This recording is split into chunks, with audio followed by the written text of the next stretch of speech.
Right, welcome to the Zoning Board of Appeals, Tuesday, July 26, 2022 meeting. It's a hybrid meeting, participation meeting. If anyone's dialing in on a phone, please use *6 to mute and unmute.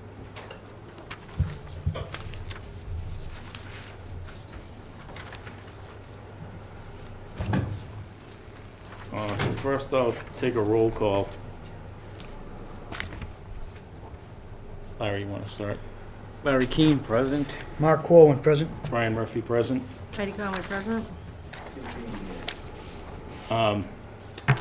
So, going to open up with the new hearings, 22-68. Jeffrey Cassell, come on up to the front. The petitioner is seeking a variance in accordance with 305-10.11, relief from 305-5.04, accessory uses number 6 of the Marshfield Municipal Code to store a camper in the driveway on the property located at 1176 Ferry Street, which is further identified on the assessor's maps as being parcel 115-24-16 and is located in an R3 zoning district. Go ahead, you can go ahead and tell us what you got. I'm here because I don't, Name and address for the yeah, I don't, Name and address for the record. Jeff Caselli, 1176 Ferry Street. This is my first time. I don't even know what I'm supposed to do or say. I have no idea.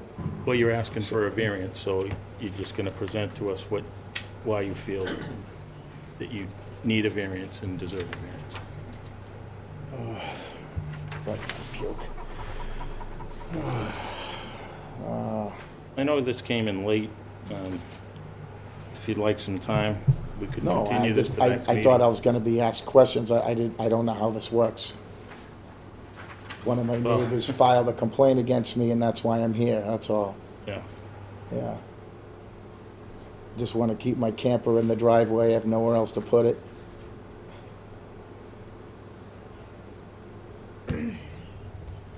Andrew, do you have anything on this? Yeah, so this was a request for enforcement, that the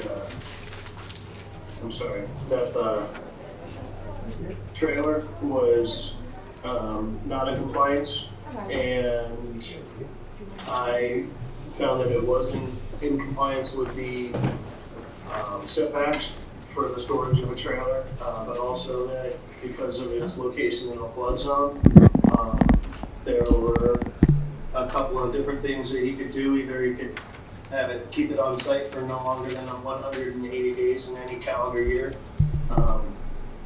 He could have it elevated so that it was above the flood zone, or he could have it basically it had to be registered and highway ready so that it could be moved in case flood emergency was imminent. So the trailer currently is what was at the time unregistered, and in order to meet the floodplain regulations, all he would have had to do was register it, but then it would still have an issue with the building code setbacks, and which is why he's here for a variance, is because his lot is a non-conforming lot. The structure on it is a non-conforming structure, and the accessory use is a non-conforming use because he doesn't have a habitable primary structure. That's kind of where we're at with this one. And I'll bring up the property map here for you guys to see.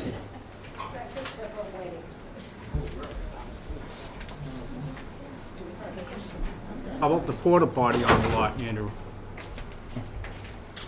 I honestly don't know anything about the porta potty. Apparently that was placed in there recently. I don't know how long that's been there. That's been there since Monday. I had a Gulf War reunion About 24 of my Army buddies flew in from all over the country for the whole week. And I put that there in case we went and hung out there at all, but we really didn't use it all that much, so that's why that was there. I think Jeff rents this house, if I'm not wrong. Correct. Is that correct, Jeff? Yeah. This house. Yeah, I live right there, yeah. Oh, yeah, you can see the camper. And I'm the one who, all along the side there of the parking lot, I'm the one who blows it, I'm the one who weed whacks it, I'm the one who picks up all the empty beer bottles, I'm the one who got the camera, the trash can, and the lights installed there since I've been moved in. And I think a lot of the work I've done in that area and the compliments I get on my rental have made less of beer bottles and stuff being thrown. I think personally I've done I clean up, I blow off the deck all the way off for the boats, for the kids don't step on shell. I'm basically the caretaker of that whole area. Parking lot on the side of I even clean up for the yacht club too. Oh, that's the town's lot right there, Right, I correct? clean, yeah. Pick up trash daily. Andrew, do we have a site plan for this? have I didn't one. see I one in have the one, package. yeah. I have See one in the package. Yeah. Is that what you're looking for? Yeah. Yeah. You want it? No, Oh. you have one in the package. Yeah. How does the board feel about it? Do we feel that we have enough information here, or? Now, that's your structure right there, correct? Which one? Yes. Right there? Yep, yep. Now, that's just one large room, right? Say it again. It's just one room? in There's that like a structure? dividing half wall in the middle, makes it two rooms kinda. Are Yeah. there utilities to that? There used to be electricity in there. When the roof was caved in, it was leaking rain for 40 years, so I ripped everything out. All the holes are still Yeah. in for electricity. They plan on putting back in eventually. No water or hopper or anything? No, but I'm gonna put the town said I could put a spigot in, you know, like like a spigot Yeah. to hose off my kayaks or whatever. I haven't got around to doing that yet either. So what is the purpose of that building? You don't live there, you live across, like, what is it, just Yeah, like a it's like shed, like? yeah, it's like that's like an oversized camper, I Like a- guess. You know, a fort.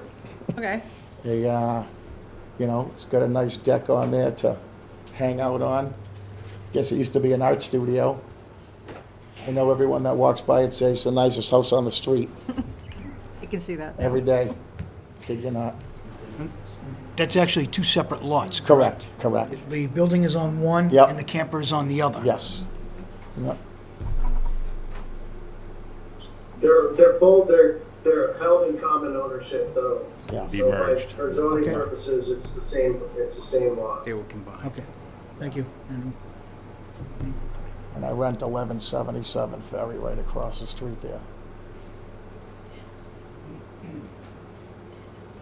Are you planning on doing anything with the, I mean, what's the camper there for if you have the The hut? camper is just an extra place for, if I'm at the firehouse and the kids come out of the river and they want to get out of their wet bathing suit, to put on a dry bathing suit, and it's basically up to keep it fresh, air fresh, you know what I mean? So it's not just, and it's, because I have nowhere else to put it, I only have one driveway across the street, and that's where I park my truck, you know? You have kids yourself? Correct, yeah. Bob, do you have anything on this? Any description of the Yeah, property? unfortunately, you know, you can't have an accessory structure to an accessory structure. You have to have a principal structure on the lot, so it's not really permissible to do that.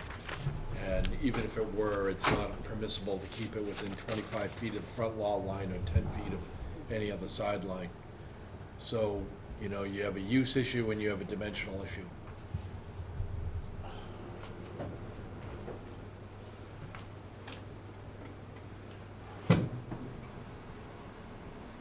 Is that how you see it too, Andrew? Yes. Okay. Now, would that affect his 180 days being allowed, Andrew?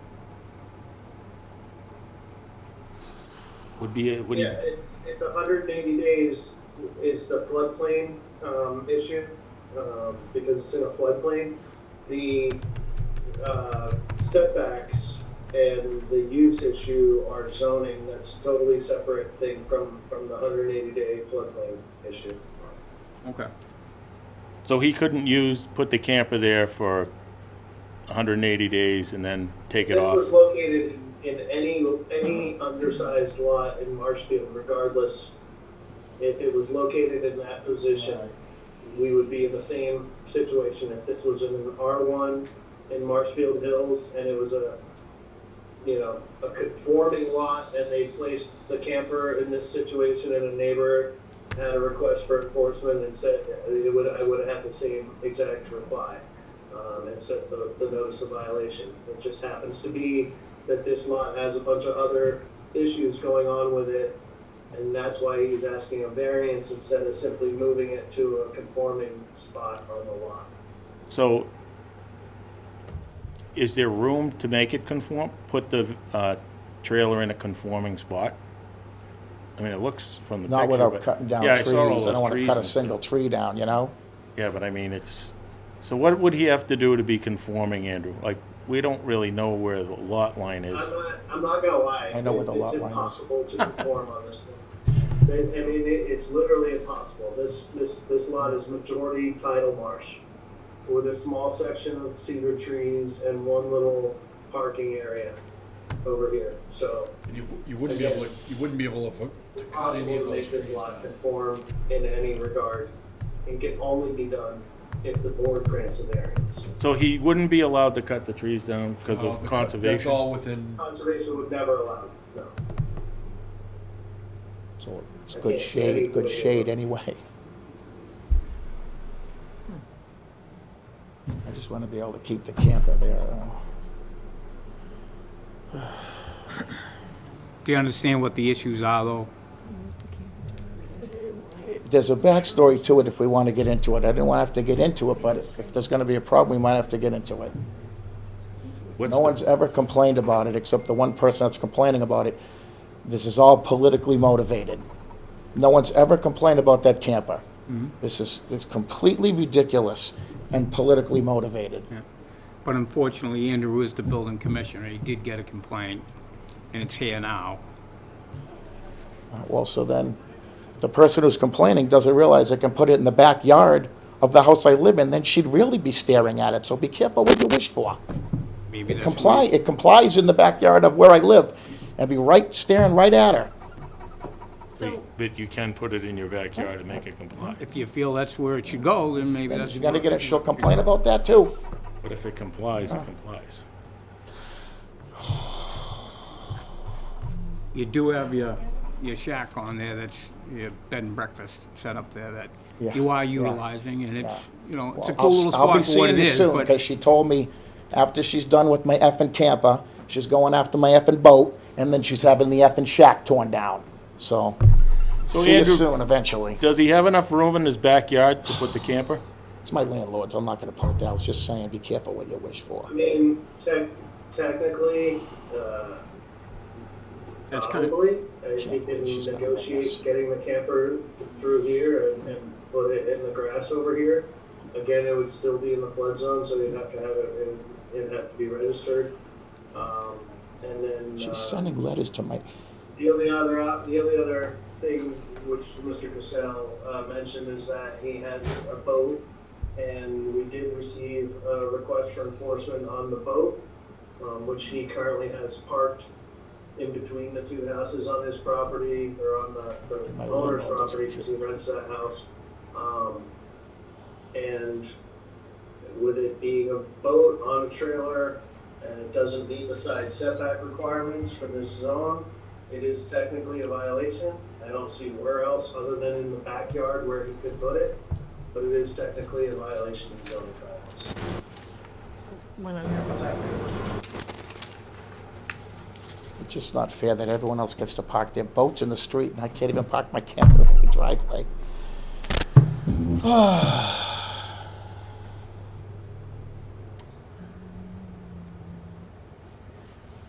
Well, how does the board feel about, me personally, I'd like a little bit of time just to, I mean, we just got this stuff today. Take another look at what's in here, but if the board's ready, it's up to you guys. is your trailer currently registered? I went a couple times, and they're so busy down there in Plymouth that I Yeah. hung around, but I'm working, it's road ready, the tires are, you know what I mean, it's road ready. I can Yeah. pull it out, you know. go camping with it tomorrow if I wanted. Yeah. Unfortunately, the way I look at it, there was a complaint. I understand. I drove down there, I looked at it. The porta potty was kind of close to the roadway, Yeah, but, it's just you because know, my if it army was, buddies, we yeah. got Gulf War reunion. So the porta potty's leaving? Yeah. yeah. So, I mean, I understand your frustration, but I also understand the neighborhood's frustration too. It's pretty tight down there. It's pretty small. You know, She's frustrated for other reasons, and she's doing this. yeah, no, I She's understand. sending I understand. letters to neighbors saying, Yeah. take down your effing American flags, you ignorant Fs. And I have to suffer for it. You and all your friends flying your American flags around here. Yeah, that's what I gotta deal with, yeah. No, I get I it. thought in America I could fly my flag and park a camper that in property that I own, but I guess not. I Oh. guess the flag hater wins. I wouldn't go taking your flag down anytime Yeah. soon. So do we have anything else on the board? That's what I'm going next. Anything from the public? I think you could be able to. I'd like to speak if I may. Sure. Name and address for the record. My name's Virginia Flynn. I live at 11173 Ferry Street. I summarized my complaint to you, I think, in an email that you guys received copies of, so I don't really have to go through the detail. I guess the only thing, since this is public record, I'd like to make sure it's clear.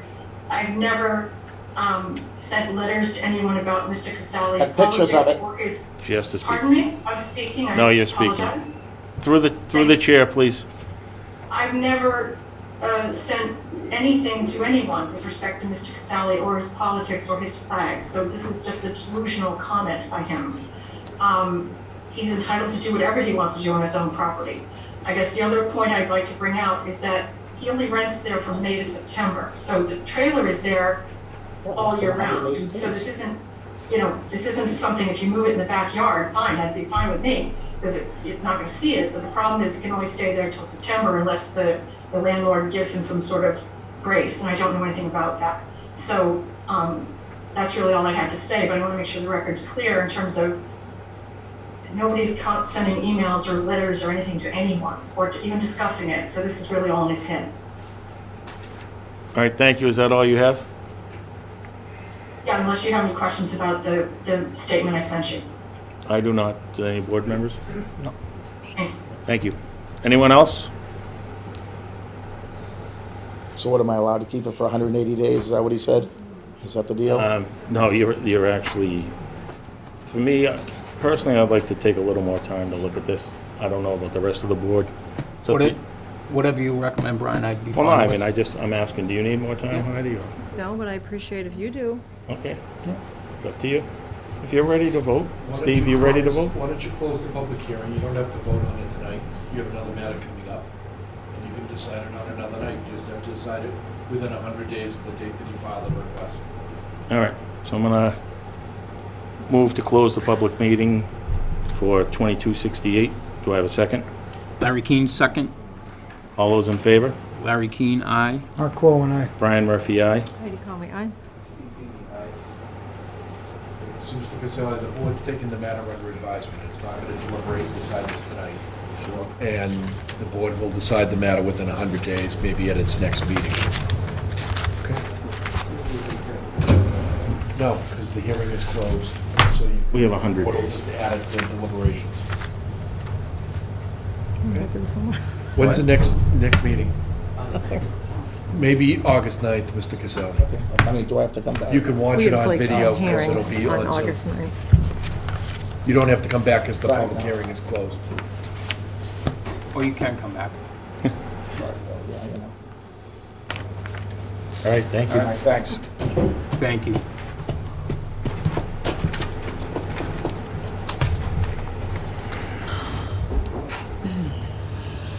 All right, so we have our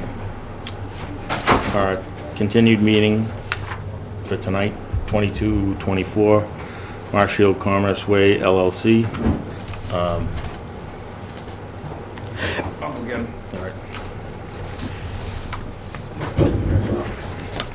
And the next meeting's Pat.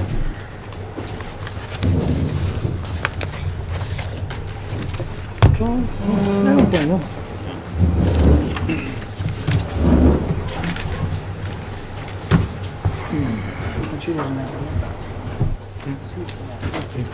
Mr. Bulmer is coming in via Zoom. Oh, okay. He'll be present via Zoom. That's what he sent me an email. Cliff, right?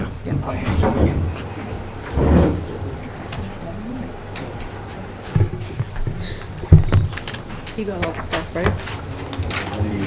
I don't think he had a chance to write a report. but- Right. So I just read you guys in, so for me, I'd like to recommend that this evening for the Mill Creek, to update the board on the changes in plans and how those attempt to answer the issues raised by the board in peer review. Then I would like to allow the board and public to ask questions. We will then continue this hearing to the next date with the expectation that our peer reviewers will have written narratives and we can move to any abutter presentations at that point also. Okay. So go ahead. Thank you. Yeah, good evening, Mr. Chairman, members of the board. Appreciate your time this evening. And I think as expected, we've taken all the feedback that was given to us in the last few hearings into account, looked at our project, made some changes in a holistic manner. Oh, I don't know that makes it any louder, but sure, go ahead. Sure, thanks. That just goes in, yeah. Yeah. Just speak up. Okay. Yeah. So I'll jump in. Next slide, please.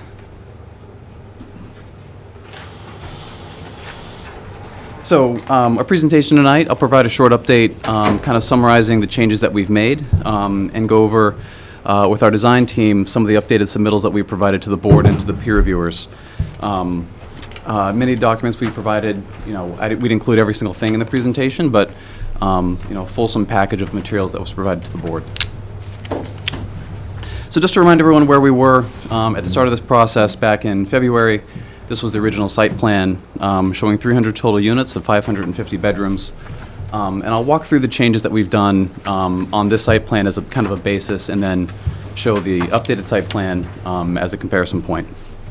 So just to emphasize again, we heard this feedback over the last several hearings and we believe we've addressed it holistically, and I look forward to reviewing those. So first, and a topic we heard a lot about was density and unit count, and we've implemented a significant reduction in density here in both unit count and bedroom count. So this was inspired by some specific feedback by the architectural peer reviewer on the site plan, and particularly he suggested to remove that 6 townhome building that's kind of in the central northwesternish portion of the site. So we took that further, removed not only that townhome building, but the townhome building that's in the southwest corner, and then reconfigured the 3 flats buildings in the middle to eliminate additional flat units. So this is, a significant change for us. It opens up additional space on site, and I'll discuss that in a moment. But again, a pretty meaningful change in both bedroom count and units. Next slide. Thanks. So this just summarizes the changes we've made. And so you can see here, a majority of the units that we've removed are 3-bedroom units. So it's 18 units, 40 bedrooms. And just to emphasize here that it's a difficult change for us to make because a lot of costs on this project are fixed. Imagine site costs, wastewater plant, a lot of other things on site don't change when we change number of units, so every unit becomes more expensive when we reduce the number of units here. Next slide. Another thing we heard from Marshfield Fire and from the board and its peer reviewers was a request to provide a secondary access road. So we've met with Marshfield Fire on 2 occasions, once to present this and once to receive their approval. So this access road is straight up the middle of the site, which offers easy access for our residents and their guests. And it's easy, to look at this and just, it's a line on a page. But it's a meaningful and difficult change to make because it affects the grading throughout the site. So really, we had to draw this road and then work out the grading from that point southward through the entire site to make it work in terms of ADA sidewalks, slopes and ramps, and just making it work, things like cut fill. But we met with Marshfield Fire, presented the updated access road to them. They've approved it.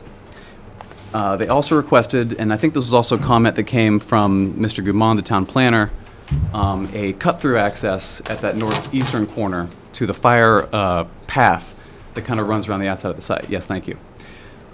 So we we've implemented that as well. That was a request from Marshfield Fire. And, you know, we're pleased to provide that as requested. Next slide. So going back to the idea of additional open space, again, a concept that was initially provided by the architectural peer reviewer. His suggestion was to remove that townhome building and open up the space between the flats buildings. And we've gone ahead and done that. And it's made possible by the elimination of these townhome buildings. So the space between the flats has been increased. We've landscaped that space and provided, you know, significant additional open space for residents and their guests. Next slide. And related to that change, we also realigned that Western Road, which we found space there to provide a dog run for residents. But again, a suggestion that was from the architectural peer reviewer that we've gone ahead and implemented here. So just summarizing the changes on the site plan, and this is the updated site plan on the right. We've removed 18 units and 40 bedrooms, the secondary access road that runs through the middle of the site, the fire access path on the northeastern corner. We've increased the open space between the buildings, again, a suggestion from the architectural peer reviewer. Larger amenity areas, again, from the architectural peer reviewer. We eliminated several units near the wastewater plant. The playground got bigger. We realigned that Western Road, and we increased the programmable open space. So again, these are all suggestions that came from the board, peer reviewers, members of the public, and we believe these are a holistic response to the comments that we've heard. Next slide. One change that doesn't fit nicely into the site plan discussion is elevators. We've heard this comment a few times from, again, the peer reviewers and the board and several members of the public. Elevators are not required by code for this project, but we have heard extensive comments about them, and we are responding and providing elevators in each and every one of the flats buildings here. So again, you know, this is an expensive change for us. Every shaft takes up space that could otherwise be rented. Every stop costs money. That adds to the bottom line, but at the end of the day, we think this is the right move, and we're pleased to provide this amenity, hopefully increasing accessibility for our residents. Next slide. So just summarizing our major changes again, a major density, unit, and bedroom reduction. We've added a second access road as requested and approved by Marshfield Fire. The fire path access, increased our open space, and added elevators as was requested by several members of the board and the peer reviewers. So I'll now ask a couple members of our design team to go through some project plans. Ben LaFrance to go over the landscape plans. Thanks, Ben.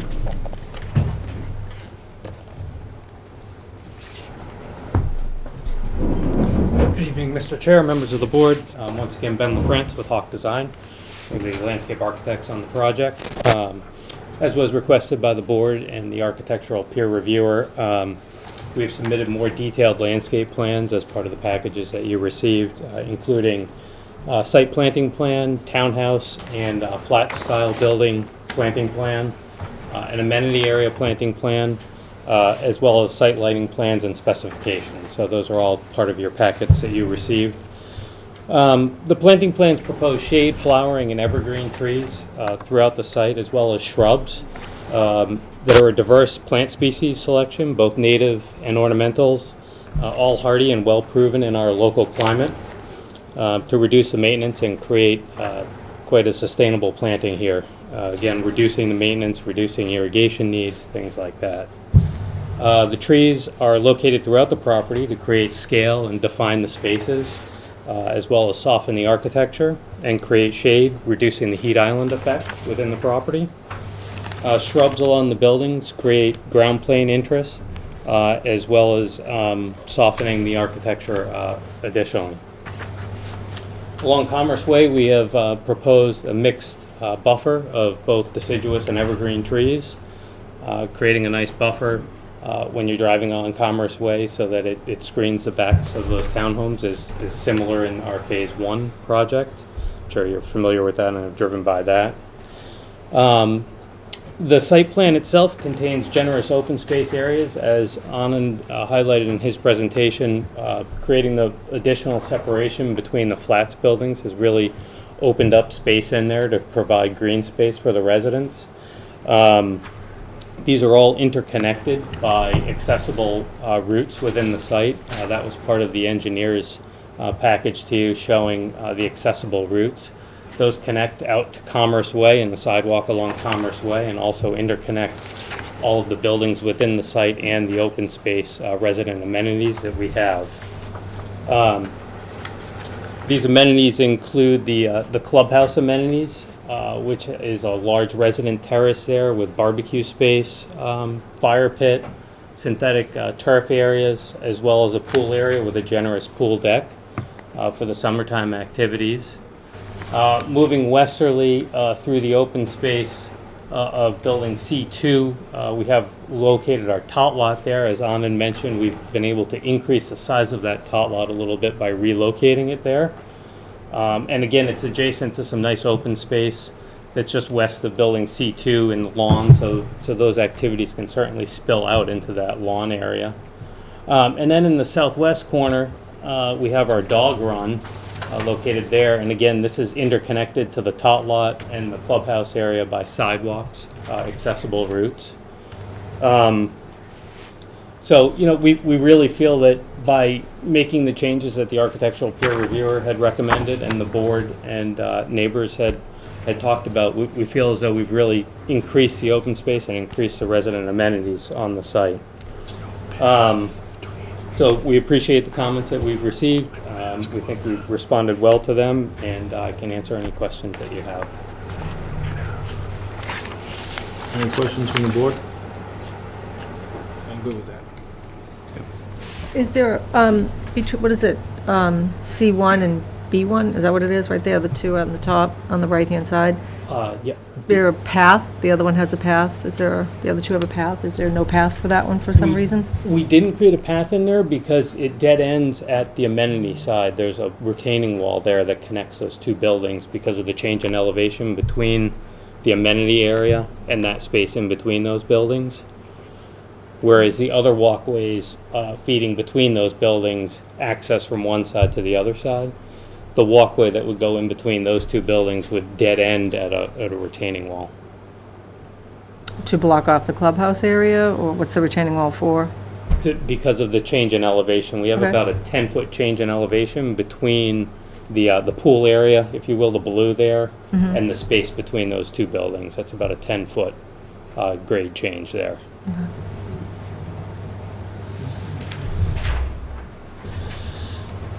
Is there some fencing on the top of that retaining wall there? Absolutely, there would be a guardrail, as per the state code. And just another question, because I couldn't tell on the plans, are there patios or exclusive use areas behind those first floor units? The ones that are closest to the clubhouse? Yes. Yes, each unit has an outdoor balcony. Okay, but on the first floor, is it a patio where it's not elevated? The first floor of those is actually off the grade a little bit, so it would So it's actually still be a balcony. Okay. All right. Any access from the back, or step up, or you have to go in from the inside? From the inside, no direct access. I'm looking at the evergreens in front of the buildings there. How high are they going to be? Are they going to be blocking the ladder trucks, fire trucks access to those buildings? No, those are shade trees, in front of the buildings are shade trees. Most of those are bow hall red maples or aristocrat pears, which are very, very narrow growing trees. So they would not preclude the access for the ladder But they go to truck. about 20 feet in height? 20 to 30 feet, 30 feet, maybe yeah. even a little bit more, but they stay narrow so that the ladder truck will have full access to the roof and the upper story units and the windows. Is that the same as the ones which are the corner of the pool there, coming out there on either side? Correct. Because if you're driving, your car can go down there, correct? Mhm. Is that- Yes. Most of the trees within the site, we've used shade trees because of the canopy of those trees is raised up a little bit, allowing visibility and access and still providing the shade, whereas the evergreens spread at the base and would start precluding access as they start growing. So that's why the evergreens are mainly located along the perimeter. The access between, what's that, C2 and, was that B1 there, the building there? Oh, yeah, Is that access, vehicle access in there, is that wide enough? Yeah, that's Yes. a standard width road, yeah. Standard width road. Okay, Sam, thank you. You have anything, Larry? No, not with this, no. Steve? Does Greg have anything? Greg, do you have any comments? Forget the speaker. Sure. Greg Keemon, Town Planner. Would just like to request for the next meeting, for the town boards to respond to their minor improvements. There are still more improvements to be made. The density is still way too high. This is double the density on half the land of the original Modera. The additional things that could be improved upon depend on a reduction of units.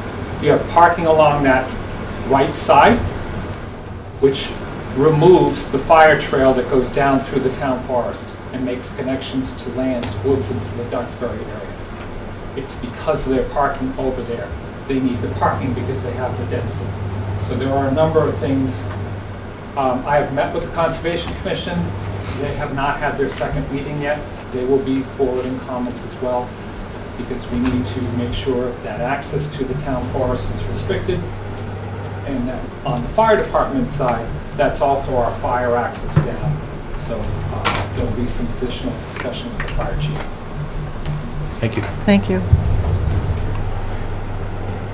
So, I'll just say that the deputy fire chief pointed us to that corner, that northeastern corner, and said, we'd like a fire exit point here, and we provided that. so- Yeah, we've got a few renderings to look at. Yeah.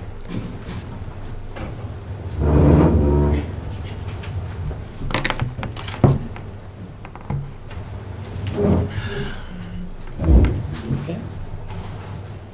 Next slide, please. You are? Good evening, Mr. Chairman, members of the board. My name is Andrew Stebbins. I'm with the architectural team, the architects on the project. So I'm just going to really briefly go over a few 3D renderings that we've produced based on the latest drawing. So this first one here, obviously, is a view from Commerce Way. Just to place you, the road or entryway on the right is the driveway to the first phase, phase 1. So you're looking up and you can see the... Excuse me, just for a second. Sure. The use of phase 1 by all the members of the proposed applicant team, they mean the Modera Mill Creek project, not phase 1 of this project. Thank you, yes. Okay? Yeah, Madeira Marshfield. Modera Marshfield. Right. You can see the secondary entranceway up on the right between the two series of townhouse buildings. Similarly to the previous project, there's a 40-foot buffer with plantings along, and we've coordinated with Hawk Design to get the correct number of trees and the species of trees that will be planted there. And on the right side, you can see the existing tree line buffer. And that's a 40-foot buffer as well, which will remain untouched. Next slide. So this is actually a view right from the primary entry, if you call it, the original entry point.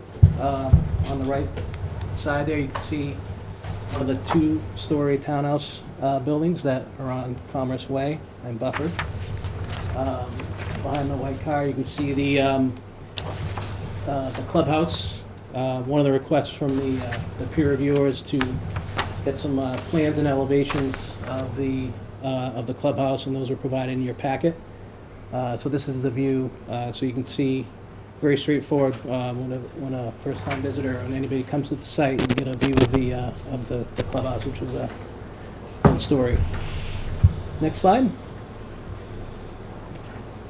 So also in response to the architectural peer reviewer, we did take a snapshot of one of the areas that has the 4 levels exposed. So this is the building in the center is one of the 3-4 split buildings. So behind is a 3-story, and then in view obviously is 4 levels.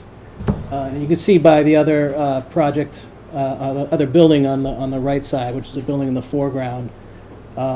Everything scales really nicely here. So that's that view, and I think that's it. I'll just mention about this view. This is internal to the site. Yes, it's Not internal. something you'd ever see from the public view. So I just have a quick question. On the trees that are on the rendering, is that what we can expect to exist at completion of construction and years later? And are they always going to be what we're seeing on the rendering? Or is it going to be changed up, or is it just for pictures, or what? We've got the locations coordinated. I'd have to defer to Hawk on what, what timeline that is. It's obviously not at first occupancy, but that is the, what the buffer will look like, yes.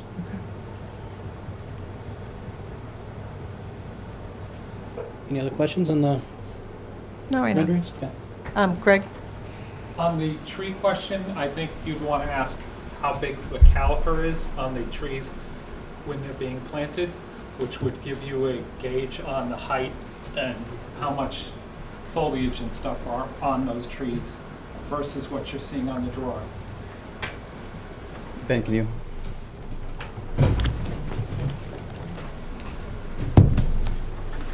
All of the shade trees throughout the site are 3 to 3.5 inch caliper when planted, including all the shade tree varieties. Evergreen trees are 8 to 10 foot, 6 to 7 foot height. Sorry, 6 to 7 foot height when planted. And then obviously they'll be growing throughout their lifespan. So.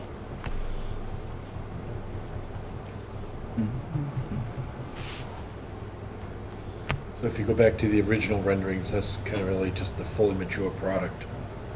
The one that was taken from the corner of where Modera is, looking up the hill, that's the fully mature. I would say that's Fully mature there. I would. Because those evergreen trees on the right are, Pretty big. would you say 6 to 7 feet when they're planted? On the right is meant to represent the existing The buffer, existing. that there's 50 feet there that we're not touching. Okay.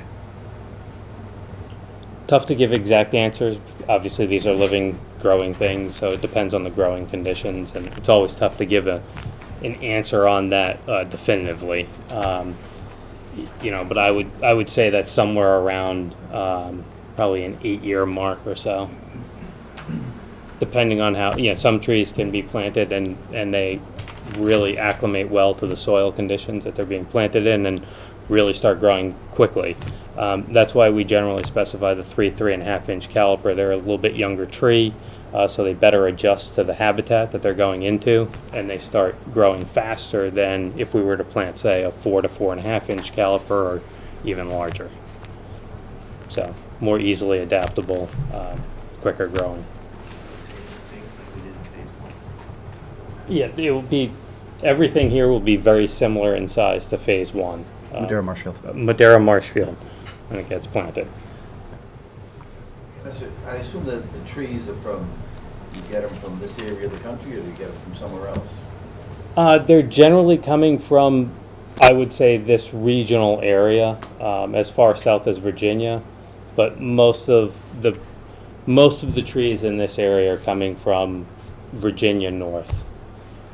What's the difference between a tree growing in Virginia and here in Illinois? Just where they I actually mean, there's a grow. big difference, I think, tree growing in Virginia and tree growing here, don't you think, based on the soil and everything? It's just the species and the land available and where these plant nurseries Right. decide to have their It businesses. just makes sense to get one that's up this way, so it'll be, you could be sure of what you get there, and folks could be sure of what they get. So, I don't know if it's more expensive, less expensive, I have no idea. Absolutely agree. It's the availability, Yeah. to be honest, and where these are being grown.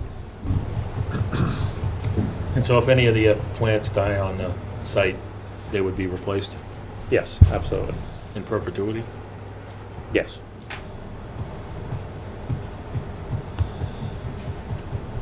Anyone else? Yeah, on a different subject, you'd reduced the total units to 282, and that's still at 75 is affordable, correct? 25% affordable. So It's going to be at 25% yes. of the 282.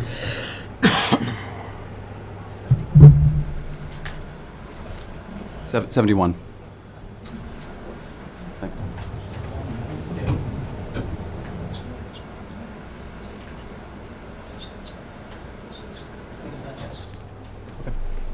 Yeah. That was all we had. For tonight? You happy to take comments? Yeah.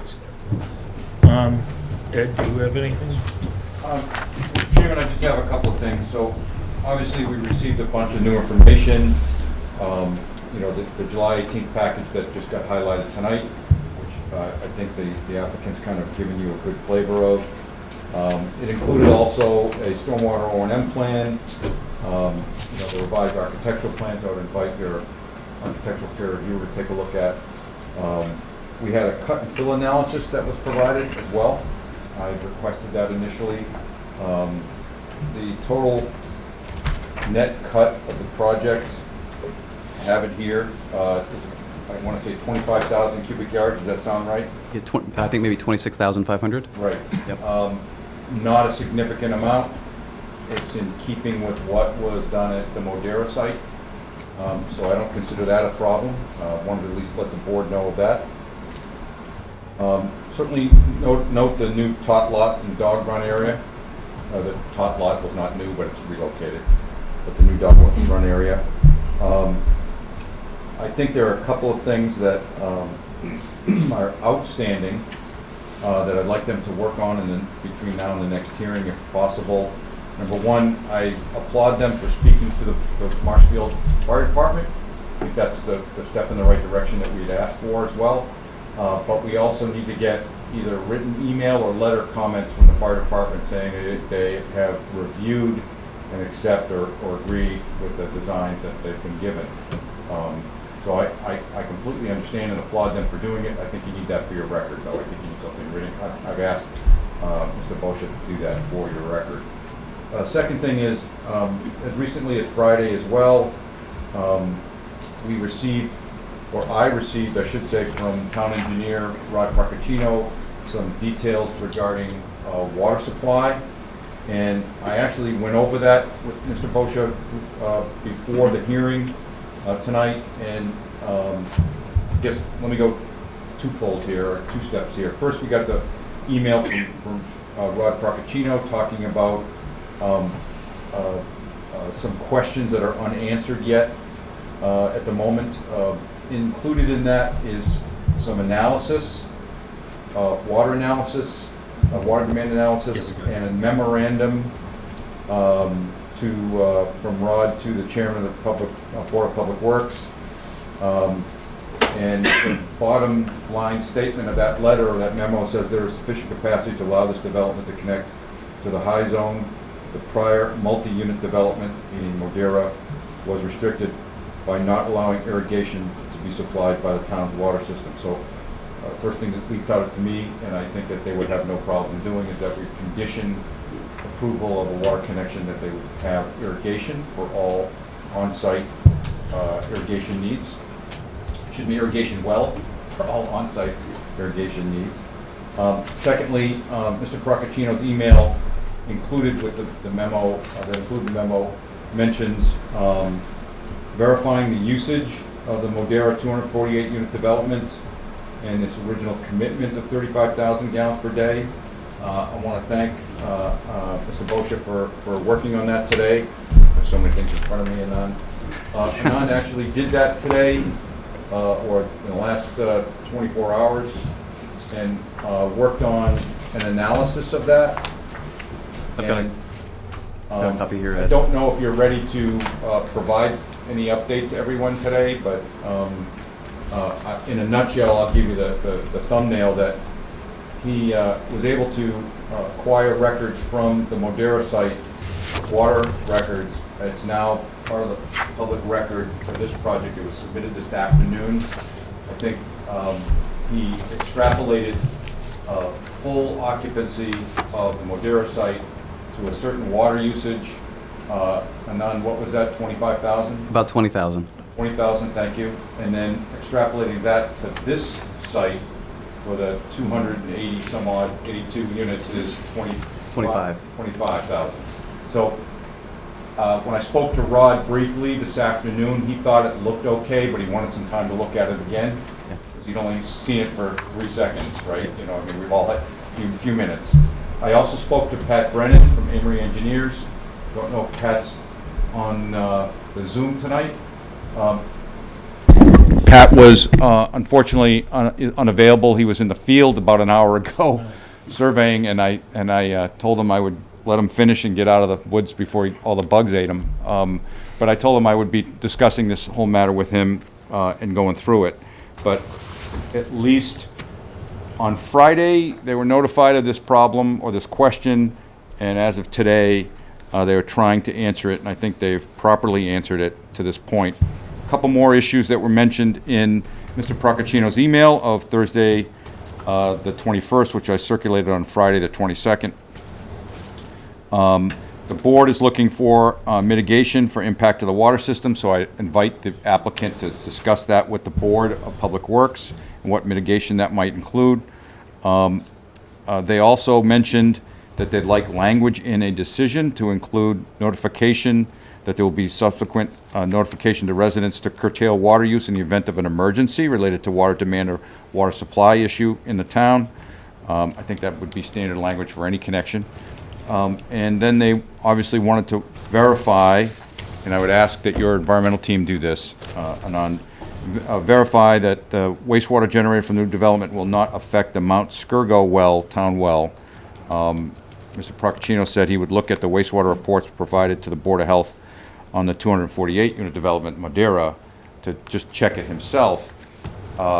He said he hadn't had a chance to do that yet. I also would also make note that the wastewater permit for this project will be looking at that at the DEP level. So it'll have a fair amount of robust scrutiny by DEP on water supply. So I'm not too concerned that that won't be addressed, but I would ask them to at least give a cursory response from your own research and your own people to Mr. Procaccino. I think that's it for the moment. I noticed in Rod's letter, he had something from the people that already live there. He was questioning whether their lack of pressure. I did not mention that, Mr. Chairman, so let me say that just to add to that. A resident brought up an issue regarding water pressure drop at her home on Woodlot Road. Since the 248-unit development was constructed, and he said we need to look at pressure drop with field testing. So their connection permit may involve them being engaged in field testing to confirm what's going on there. Okay. Would that, I know that there was some modeling done by, computer modeling that was done by Pat Brennan that indicated that it was okay, but I think that's something I need to rely on Pat to comment on. so would that also include, like, the neighbors, because the neighbors had said it would also, that's encompassing that as well? Correct. All right, I just want to make sure that we're covering everybody. Right, I think it's been mentioned to the board a number of times that by members of the public here that there's a potential water pressure issue, and I think it behooves us to get that answer or to have a contingency plan that the applicant will respond for. It's in live, they're telling us in live time that they've lived there and seen the difference. Right. So, Greg, do you have something to add? In my conversation with the fire chief today, he wanted to do some testing with his truck too on water pressure. okay, so a couple of unanswered things to address with the water supply. Cliff, do you have anything to add?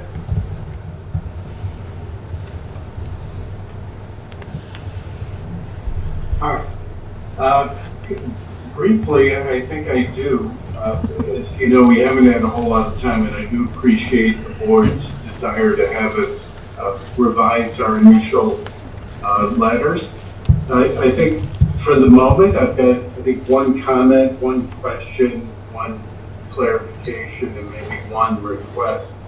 I think that the comment is that I think the proponent has really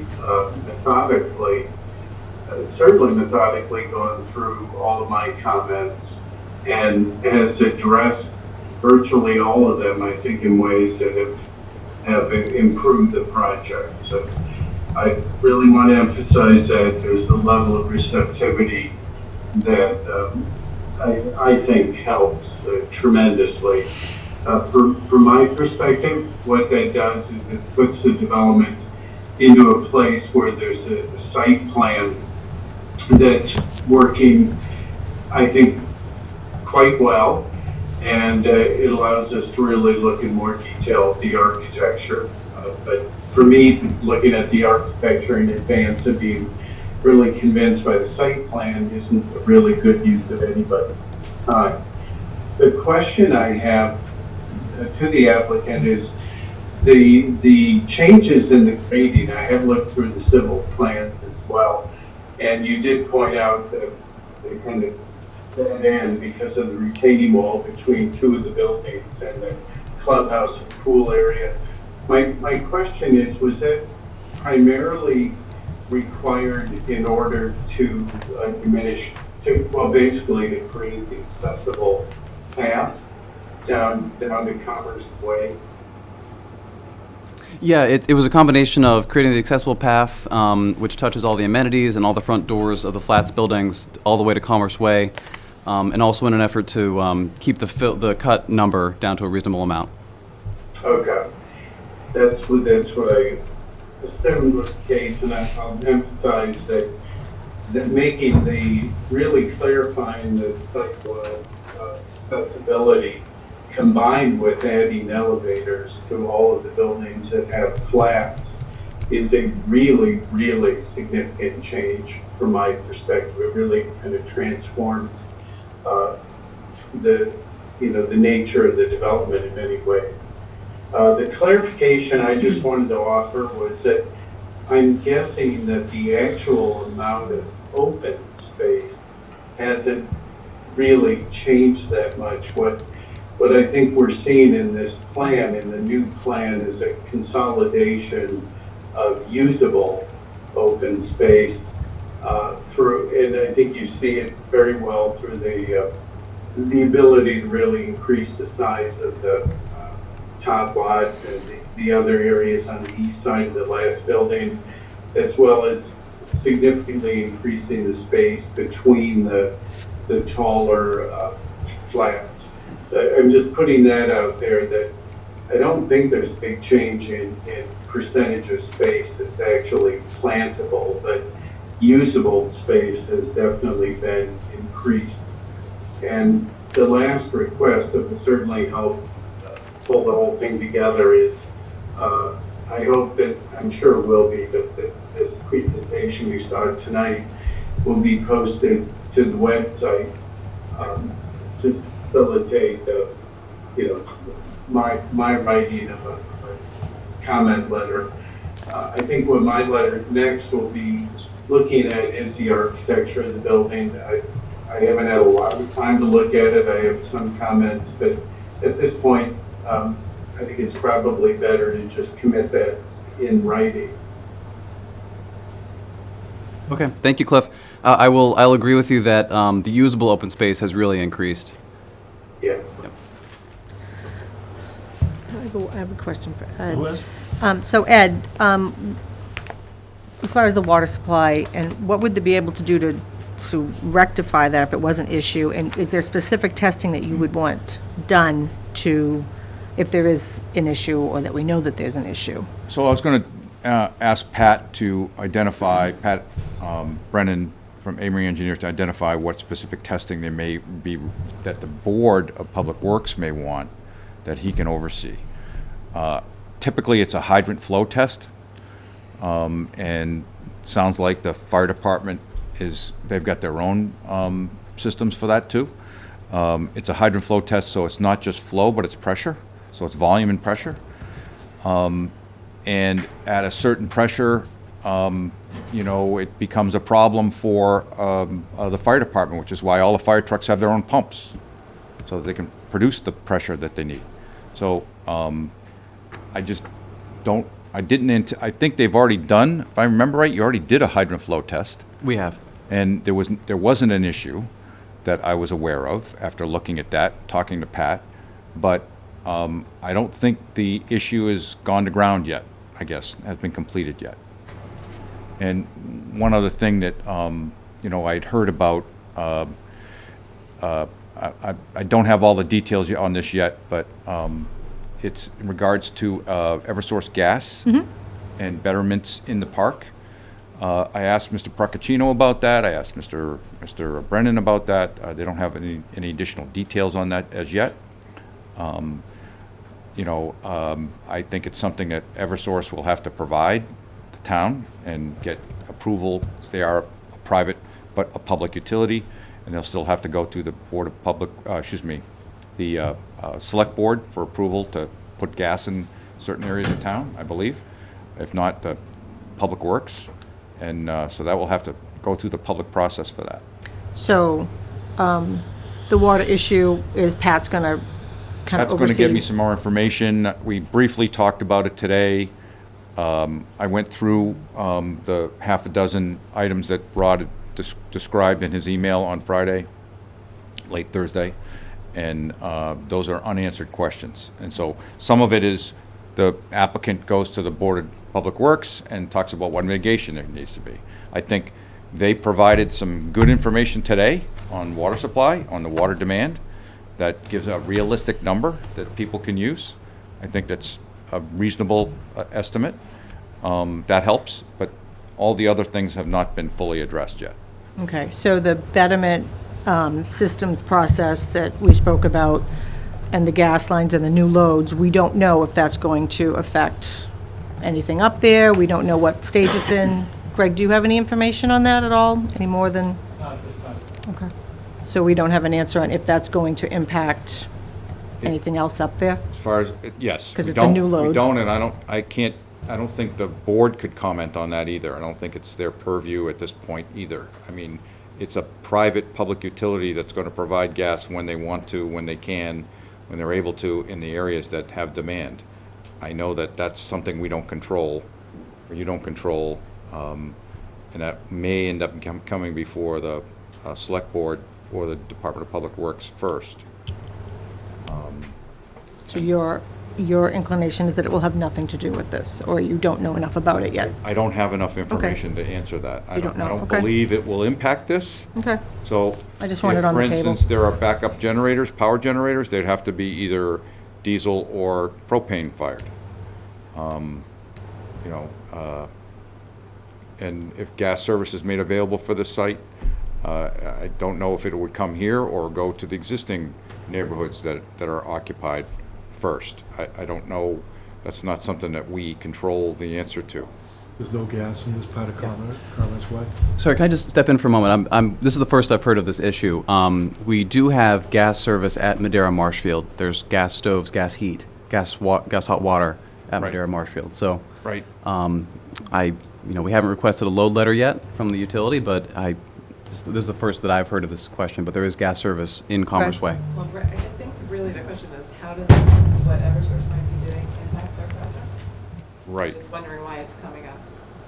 So the senior Greg. center was supposed to be hooked up. We have gas line right there. They had to put in propane tanks because there was not enough pressure. This was something that has just recently come up, and we've had several subdivisions and other developments have issues. So I think that's where this bubbled up from. Ah, okay. So on what he had earlier said about you may need diesel, you may need propane, because you may not get gas right away. We were told we could not get gas unless we upgraded the entire gas line on Webster Street. So the senior center had to put in 2 large propane tanks. So your problem. That'll be your problem if you can. Yeah. Correct, it'd be the applicant's risk. I would certainly advise you to contact them. Where it's right behind them, I mean, it's interesting. Yeah. The compressor station is right Yeah. there. So there's a gasification plant, I guess is really what it is. So it takes from liquid to gaseous right at the end of the street. I can't imagine you wouldn't have a problem, that you would have a problem, excuse me, but I don't know Yeah. anything about that facility. Okay.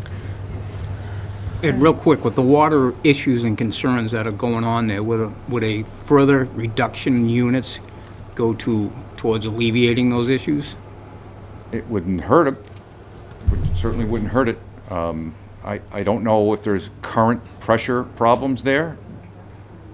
Well, that's Not aware that there are. That's are what Pat's going to significant- be figuring out, though, correct? Correct. Well, it's what Pat will recommend testing for, and/or the fire chief recommend testing for, and I recommend what you're hearing from the town engineer, what they're hearing now from the town engineer is the Department of Public Works is not going to allow an approve of a connection without an answer to that question.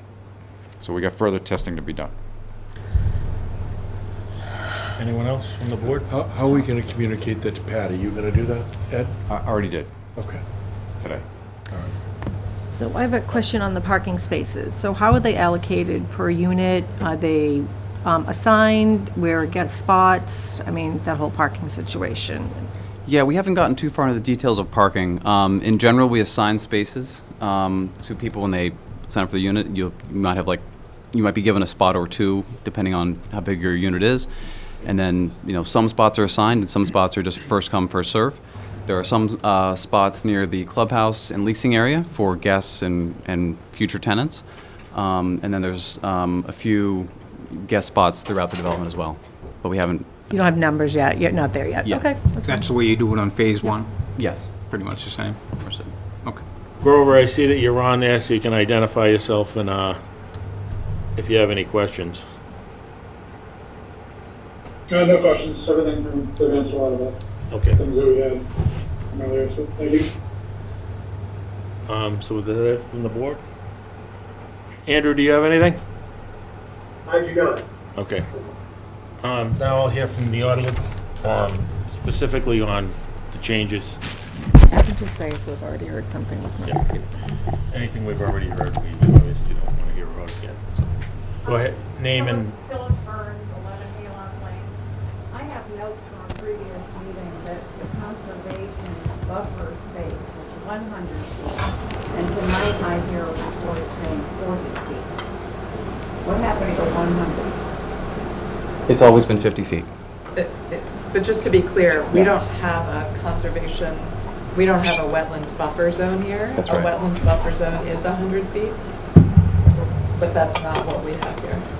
Yeah, just to be clear, we have a stretch of land running along the boundary between our site and Madera Marshfield that's about 50 feet wide, and that's just land that we're not touching, but it's not conservation land. name and address for the record. Bernie Dupuy, 6 Weatherby Lane. I just want to repeat some figures, if I heard correctly. They're going to reduce the number of units by 18 and the number of bedrooms by 40, was that correct? That's Yes. That's being proposed. So, do we have any idea of how many trees will be cut down in this process? And also, the answer to that question, also the size and location of the septic tank. And is it going to be a tank, or is it going to be its own treatment thing? Do we have that answer? And then I have a follow-up as well. Well, I think it's a treatment facility, right? You got- Yeah, it's a wastewater treatment facility that's permitted through DEP. The facility itself is in the southwestern corner, and then we've located SES fields sort of in the middle of the site, but not a septic tank, a wastewater treatment facility. How about the number of trees cut down approximately, any idea there? No, we don't have that information. No, they don't have that. If I can, I'd like to take 5 minutes of the board's time, give you a presentation and an update about the water issue. I happened to be at the water, the department, I guess the Board of Public Works last Monday night, and I made a presentation there about that, and there are some serious concerns that I brought up, and I'd like to, if I can, pass out some information to everyone on the board about that Sure. and explain what it is. Sure that the applicant has a copy. Can you make sure you give one to the applicant as well? Sure. Thank you. Thank you. Thank you.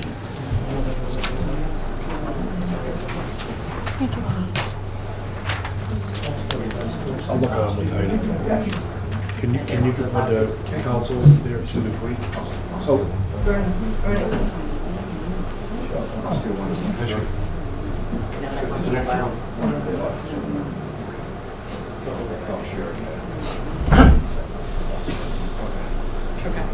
Yeah.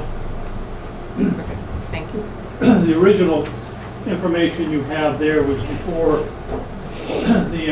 I was aware of the number of cutbacks of units here, so I did an analysis. I'm kind of I look at the small picture of things, but I also look at the overall picture of things, of what's going to happen and how it could happen and when and where it could happen. So what you have in front of you is a current Modera was built on 22 acres, the proposed on 12. The current Modera has 248 units. The proposed was going to be 300, now it's down to 282. So you can change that figure to the right of it, 282 as opposed to 300. Current bedrooms, 493. The new ones are going to be 550. It's going to be down to 510. The number of potential residents, and that figure comes from 1.5 people per bedroom, which is the national as well as state average. 739, and the current 825 is going to be the new one proposed with a cutting of 40 bedrooms. That would now be 765. The density per acre of the current one, 33.59 residents per acre. The new one with a change would now be 63.75 residents per acre. I'm going to stop there and let you absorb that figure, if you will. 64 people living on 1 acre of land. That to me is just, I don't even have an adjective to describe it. It's just unbelievable. 64 residents on 1 acre of land. The gallons of water per day, 51,730. I'm using that figure based on a full projection of capacity when the building has been, not when it's 50% or 60%, but when it's at full capacity.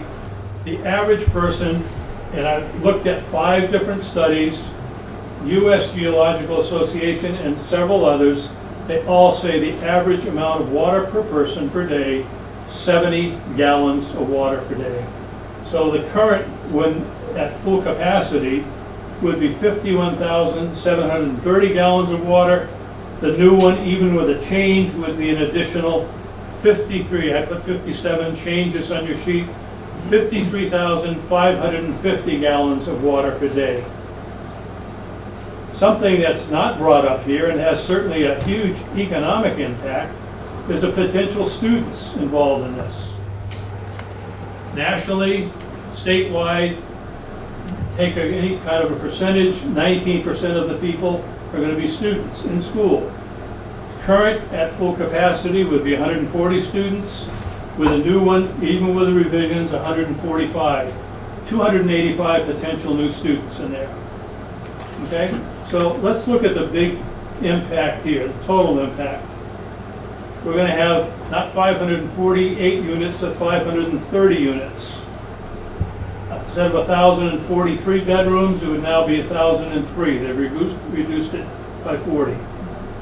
Number of residents from 1,564 to 1,504. And I'm going to pause here again. 1,504 residents living on 32 acres of land. Okay? That's like a city block of people in Boston with high-rise buildings that have town water, or city sewerage, the whole 9 yards. Okay?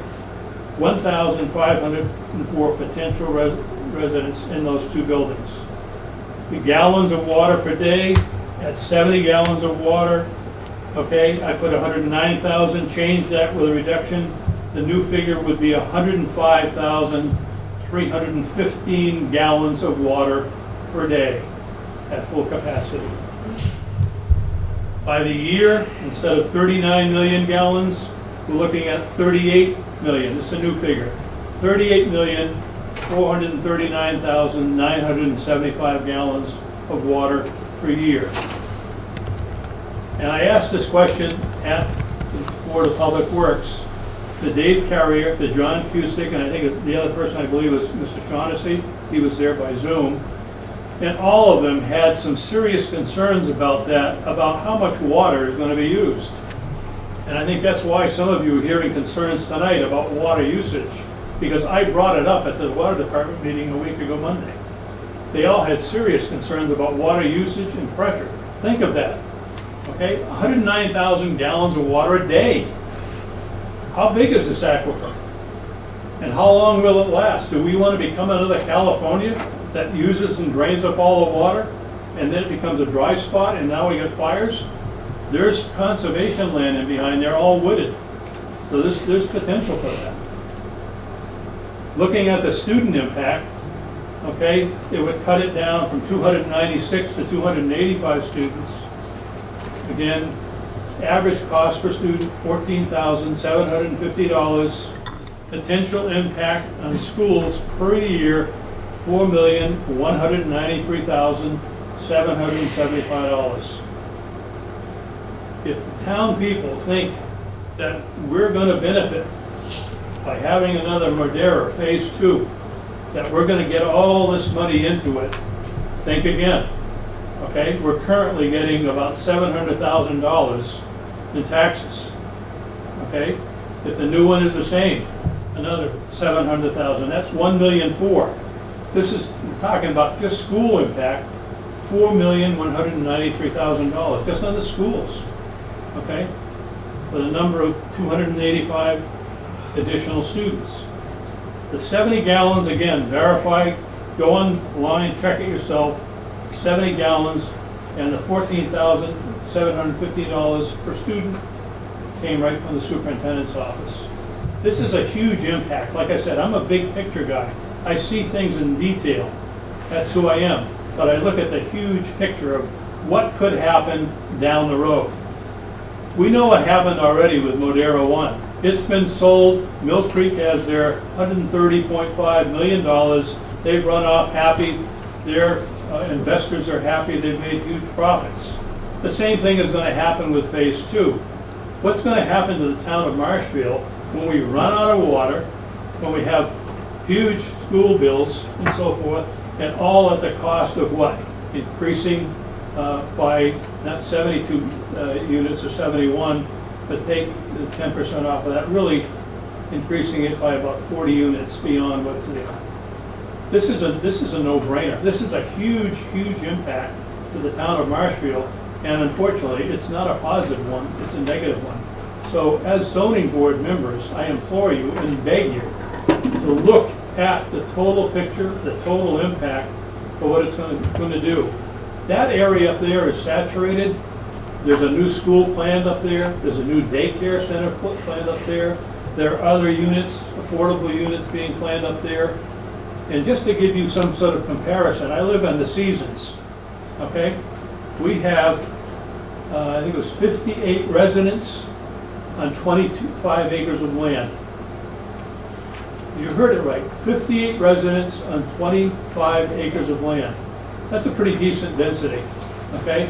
We're not talking 58 residents here, we're talking 1,500 residents on 34 acres of land. Huge, huge, beyond belief. Thank you. Thank you. Anything else from the audience? Go ahead. Yes, Dennis Shatnoff from Highland Green up on off of Woodlock. I run similar numbers and concur with what Bernie has put out there. I think the density is extraordinary for what I thought and would like to think the town of Marshfield strives for. You know, are we looking to get into densities like the big cities of Lawrence and Lowell, not from Lowell, lovely city, but dense, and Fall River and so on and so forth? Because that's the numbers that I see, that's kind of where we're taking at least a section of Marshfield. And that is disconcerting to the extent that I don't think that's kind of where I would like to see Marshfield go. And I would implore you as well to take that into consideration. If you were to extrapolate the density of Modera 1, and we said it's twice as much, if you extrapolate the numbers, it would say that the number of units to be comparable from Modera 1 into the new development would have to be somewhere around 135 units. I'm not proposing a number, I'm just saying if you wanted to maintain similar density, you're talking about an extraordinary, it would have to be an extraordinary reduction to reduce that. And I think that's something that I'd like to understand a little bit better is, you know, what are we looking to do? Are we looking to take portions of Marshfield and do higher density projects? Or are we trying to keep Marshfield kind of similar across the board?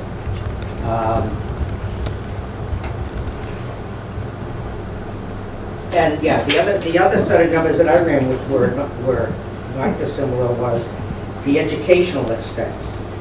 And I would like to think that Modera 1 doesn't pay $700,000 in taxes forever. But if Bernie's and my numbers are anywhere near close, you know, taking in $1.4 million in taxes with, you know, a $4 million annual increase in cost to service new students, I start to worry about what happens to the many residents of Marshfield that have been committed to the town and continue to service the town, be part of the town.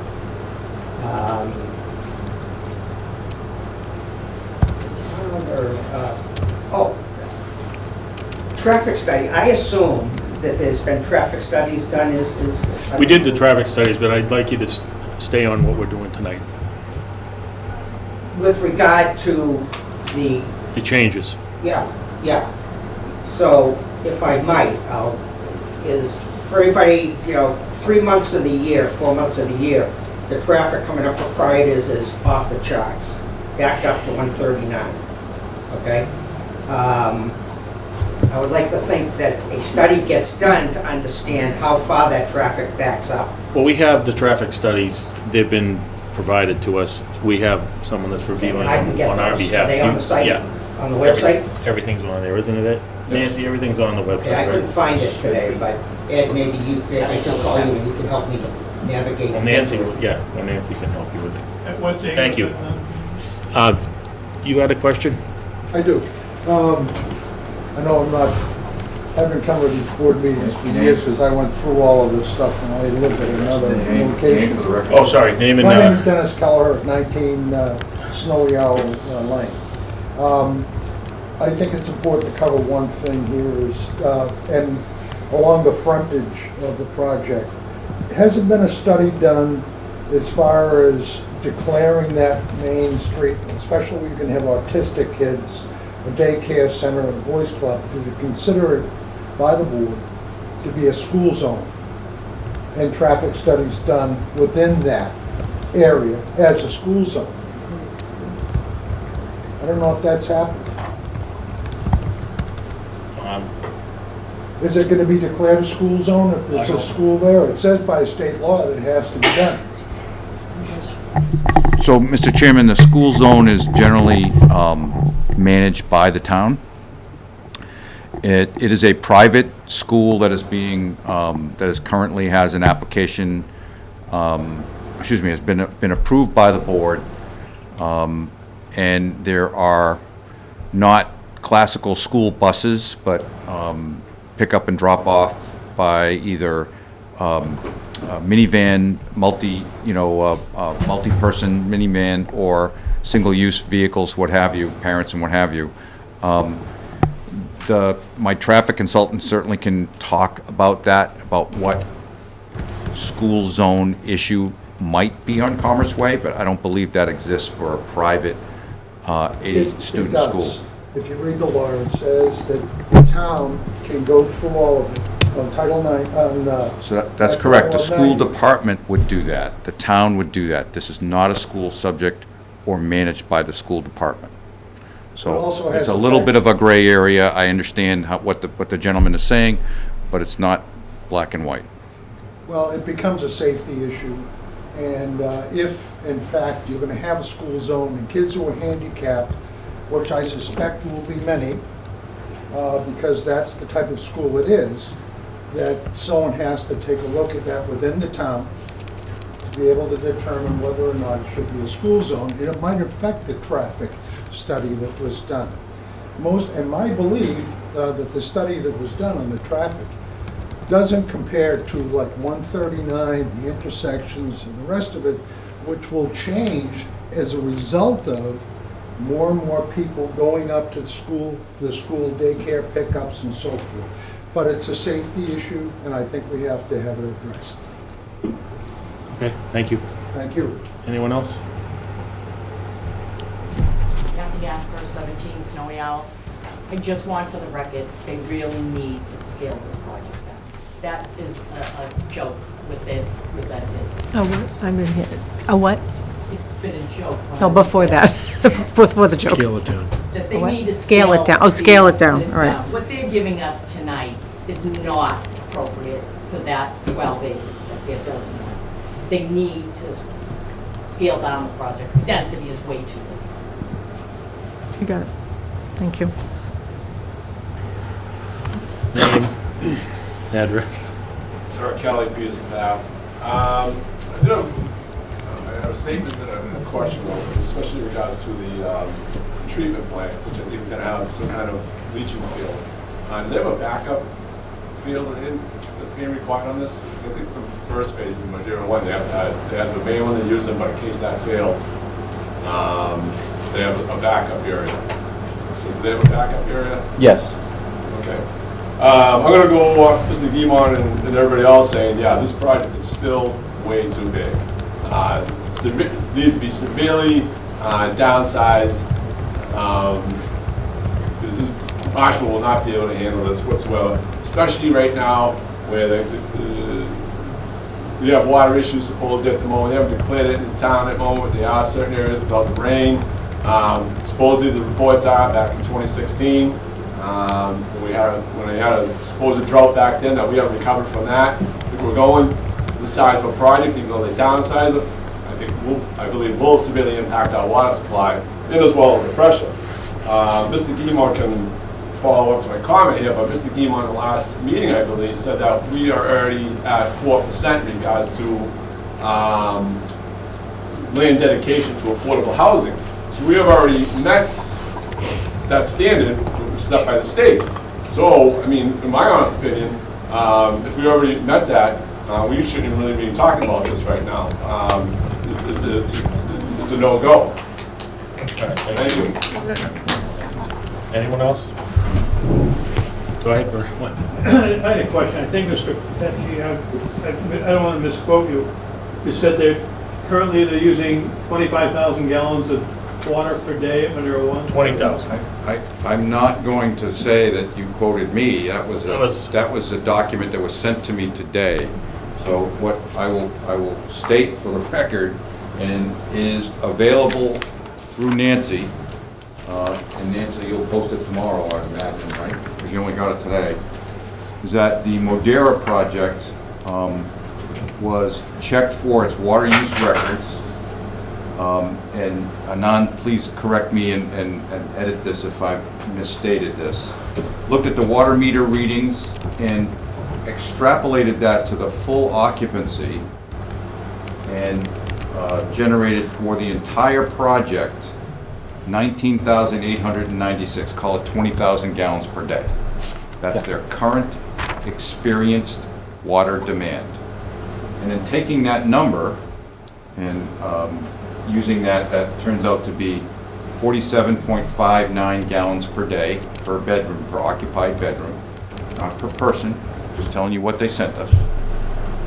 That translates to the to a 510 bedroom application at Mill Creek Marshfield on this site to almost 25,000 gallons per day, 24,272, so 25,300 gallons per day of water demand. So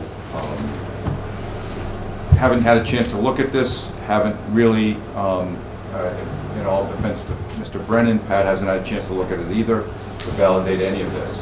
What Anand included was copies of all the water records where that number came from.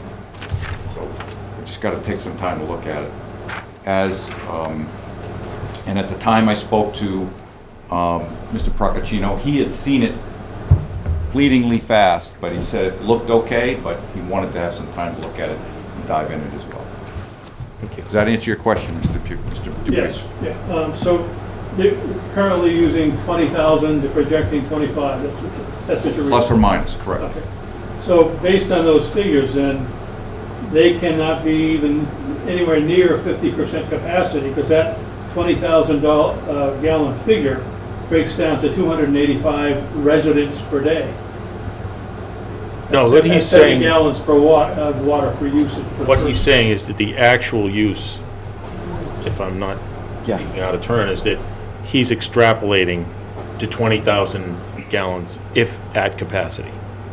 If at capacity, I mean, a complete building Yes. with 700 residents is going to only use 20,000 No, gallons. this is on the original Madeira project. They're using the actual numbers from the field. But my point is, that is not at full capacity. Right, but that number is extrapolated to equal what it would be at full capacity. And you're saying it's only going to be 20,000, or it's going to be? On the original, it's 20,000. On the original. So it's He not- he hasn't reviewed the information yet, so this is what they sent us, and Ed and Pat are gonna go over it. So Mr. Procaccino had asked, Mr. Chairman, the question in his email. We need to look at what the 248 unit project generates for water demand. Right. And so they did that. Right. They took the available water records. They're not at full capacity, or at 88%, or what is it? Yeah, 88%. 88.4% capacity. So they could only use the number of bedrooms that they currently occupy, but then they extrapolated that to the total number of bedrooms, and in this case, 418 occupied bedrooms was what you used, where it's 473 is full occupancy. Right. But they figured out for the number of bedrooms they currently occupy, it was 447.59, call it 48 gallons per day, per bedroom. So if you take that number and you extrapolate it to 510 bedrooms, it comes up to 24,272, 24,300, basically 24,300 gallons.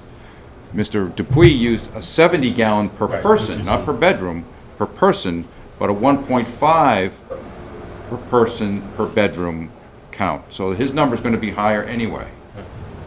And I'm not saying it's good or bad, I'm just saying that's the reason there's a difference. I see it.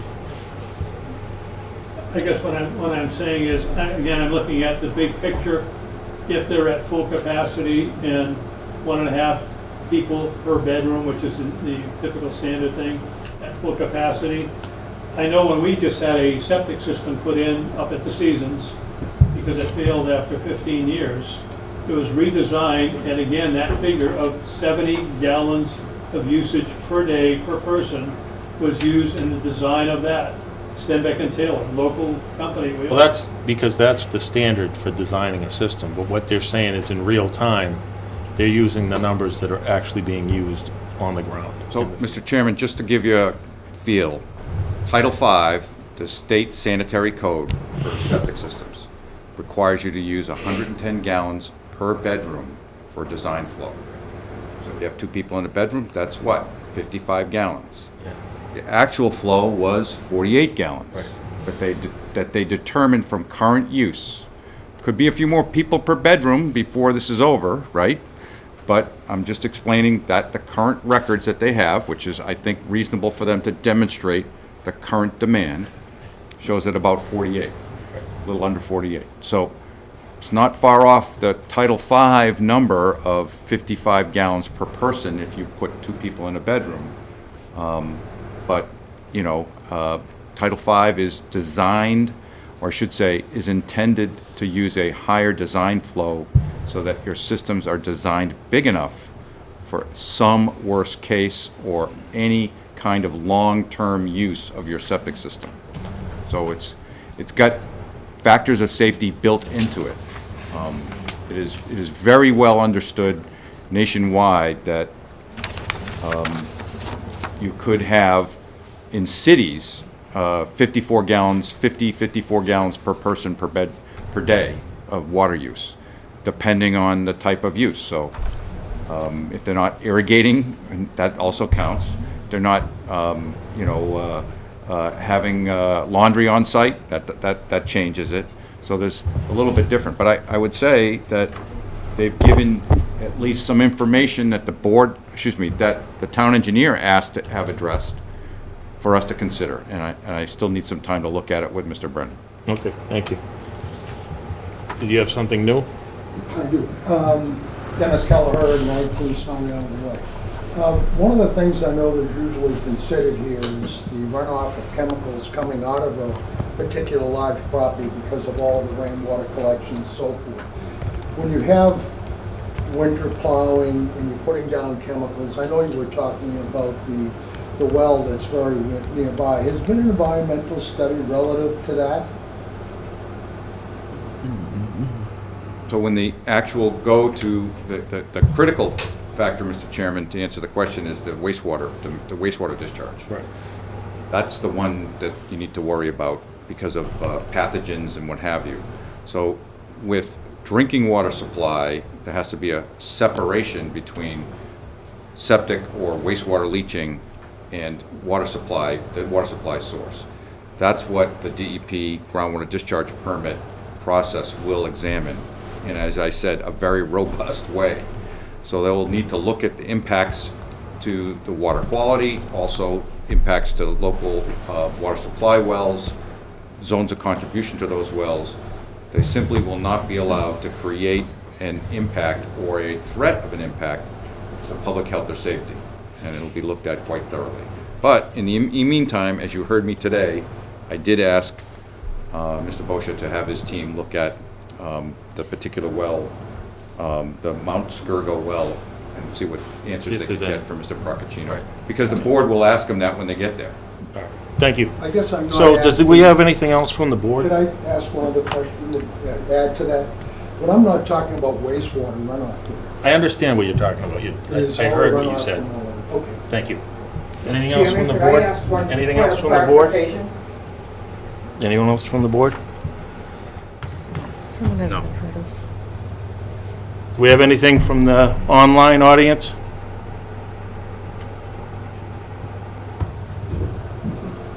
You have a follow-up I have question? a point of clarification. I want to make sure I didn't misunderstand you. This is Dennis Shatnoff from Snowy Owl. I had mentioned traffic, and you said we don't want to bring that up in here. No, just thought that we've already reviewed that. I want to go over the new information tonight. This is what we're getting back to them with. There is traffic, and we've already went over that several times. All that information's online. We will discuss that again, but tonight, we're looking for new information, feedback to the group, so they're going to come back to us with information on that. And then my question then was, is it, I assume that traffic data still has to be analyzed, or did that traffic data tell us that 300 units was fine, and if so, what parameters we used to determine it's good? Again, like I said, we've already reviewed that information. We'll probably go over it again. We're looking for new information to give these guys feedback so they can come back to us with it. Okay? Thank you. So we have nothing else from the board? I mean, other than, I think some more work needs to be done on the density. So I just want to put that out on the table, 100%. I think more work needs to be done. I actually do have one question, if you don't mind, excuse me.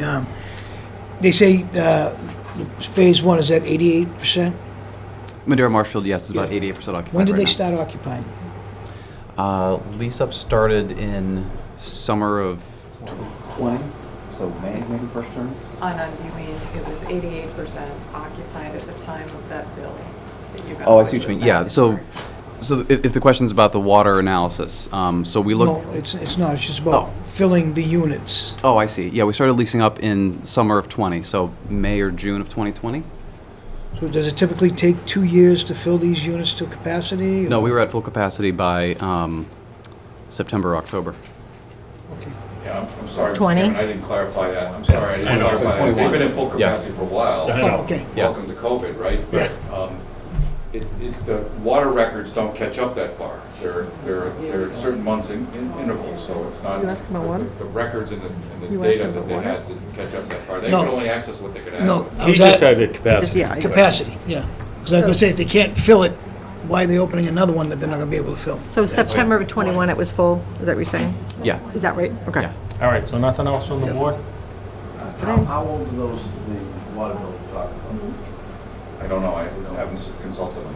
Yeah, so the water bills, so we pulled all the bills we could. We're looking at meter readings that were taken on November the 2nd of 21, at which point we were 88% occupied, and March the 17th of 22, so about 4 months. And during that time, we remained about 88 to 89% occupied that whole time. So we looked at, actual meter readings to figure out actual usage. So, March of '22?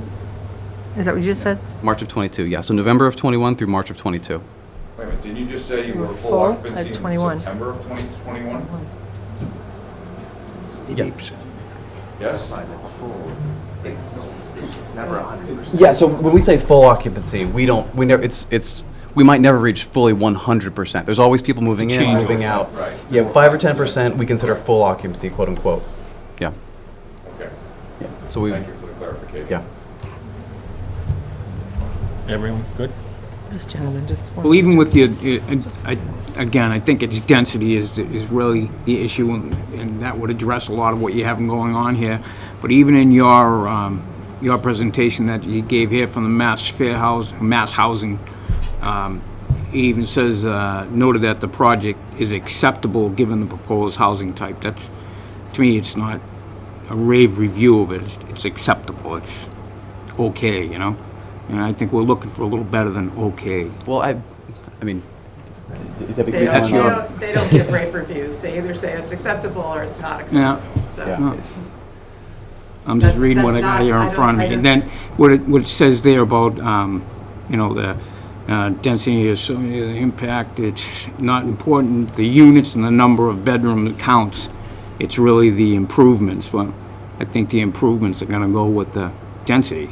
It kinda, they're one and the same. Things will improve with the less units there. Traffic's gonna be less, water usage is gonna be less. So I think we really need to work on the density. Everything that's been brought up by the audience, I think, has been very valid. It's a very big project for a small area. Okay. Appreciate It's the a lot, feedback. it's a lot to absorb for a small town, I understand there's rules and regulations that we need to abide by, but we also need some consideration here, too. Okay. Appreciate the feedback. You have the question?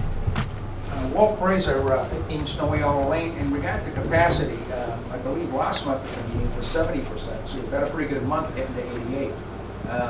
But is there any maximum capacity? Can 2 or 3 families move into the same unit? And if we are facing a recession, it's not unlikely that some of those things could happen to make it better for the people who want to find a place to live. So is there any way of regulating the number of people who actually live there and actually flush toilets? Thank you. So, we have on-site management that's on-site every single day. We screen all of our tenants for, income and things like that. We know who's supposed to be in these units, and it's very clear to us if someone's in a unit that isn't supposed to be. So we do keep an eye on that very carefully. So I just have a quick question. So is your management do they live on site? They don't live on-site, They but don't. So they stop at 5 o'clock or whatever the time is, so no one's on site all the time. I'm not sure, well, we have on-call service staff. We have, But yeah. nobody's there all the time. That's what I'm saying. So you have regular office hours I just want to clarify that. It's just regular office hours. Nobody that works there lives there. That is in the management area. Yeah. On-site management That's right. team. Right, Yeah. okay. Everything? Anyone else? No, I'm good. All right, Nancy, when, with the next meeting? Please don't tell me the 9th. We have too many things there. Go ahead, what is it? I just wanted to ask, they're saying that Mill Creek was sold, they sold it to Madison. So they're not involved, or are they involved with phase 1 anymore? That's what I'm not clear It's about. sold. It's sold. They So have nothing to Madison do with owns it. So they're addressing a question that they don't even own it. So you don't know what's going on at Madison as to when a property manager is there or not there. No, we're answering a question about what will happen at the new project that we're proposing and that's in front of the board right now. So when you sell it within that year, like you sold Mill Creek? Then they'll have their own property manager. All right, Nancy, so when do we have, when would our next meeting be? August 9th. We already have 10 That's a things. pretty full meeting. When's going after that? Should we do a seven? September what? Yep. Can it be the September 13th meeting? Be a special one for that? Can't wait until September 13th. So, Probably have this room August 23rd.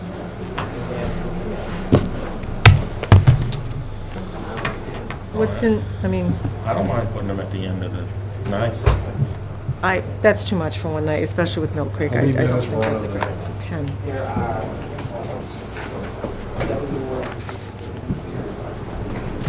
2 to continue to talk. 7 new ones? Yeah. It's a lot, guys. And then to have, obviously, there's going to be more questions and more presentations. Probably be considered doing it. When is our 6 on 7? When is the 180 days? Yeah, he's just asking us. February 8th is May. You guys know when the 180 days? That's what we were just talking about, yeah. February 8th was when you Yeah. print, right? Yep. So you have to, What are we at? What would that make us absent at? an extension, you have to close the public hearing by September. Should we do The first week in September? Is there like a third week in 6th. August or something? first that week we of can do? September would be the 6th, would be the day after Labor Day. Okay. Which I would have to see, I don't know about the ability. You just gotta get an availability on the roll. Just because it's on, because of the holiday days. So That can we, someone else has that, would us have the hall, but Are you talking we about can see about getting something else. special Definitely have meeting on the Yes, 23rd? just- so, well, maybe September August 6th, so that would 23rd? be, close it on the 6th. That would give you an opportunity to get to the DPW board. Put all that information into us, and then we'd have a special meeting on September 6th. Okay. There's not that much information to No, get no, back, no, so. That's what I'm getting, you're just gonna have. there's not much information what to get back to. Yeah, to the board, you've asked us, we've got to finish up the water information, that's what's been asked for, so that's certainly not And going to that's it take for the a reduction, we're month. just staying with that. Okay. Yep, we've had that conversation. Nancy's not sure, just Mr. Chairman, about the availability of The this conversation room. about keeping the number? What's that? Nancy's not sure No, about I the know, about availability of the room on the availability. 6th. I mean, I could find out, let people know at the next meeting. Do we need to know You right have now? to, you have to pick a date tonight. The public hearing has to be closed absent an extension By September 8th. by September 8th. With an extension or without, absent of? No, we could close it on the If there's 6th. no extension. Okay. So there can be an extension to, if we need to. Yes. Okay. We ask for the extension and they say yes or no. So Nancy, do you wanna, what does the board 13th is wanna do? indefinite, the 6th is a May. No, I know that. You're gonna We have to be done by That's then. You're what I going to have was to have a suggesting. hearing before September 8th. Well, that's it, that would give us till, Unless they agree now to extend it. well, that gives us Right. about a month. August 8th. I mean, So when will you know when something's tomorrow? Like, You have to pick a date certain, a date and time certain tonight. it's not, we can find a venue, we can go over to the library. I don't know how logistics do that one work. You can use the library, you can use the Ventress building. We got the Ventress building, the library, we did one at the Ventress. Everybody can put it on public. The Ventress building is wired, the library is wired, and this room is. and there's access with the Ventress building? and there's- The library doesn't. Here, tell me it's not So accessible. we can pitch the 6th and then find it. When does the school be starting? They meet all, they don't meet all summer? Well, I know, but I know they meet on Tuesdays at the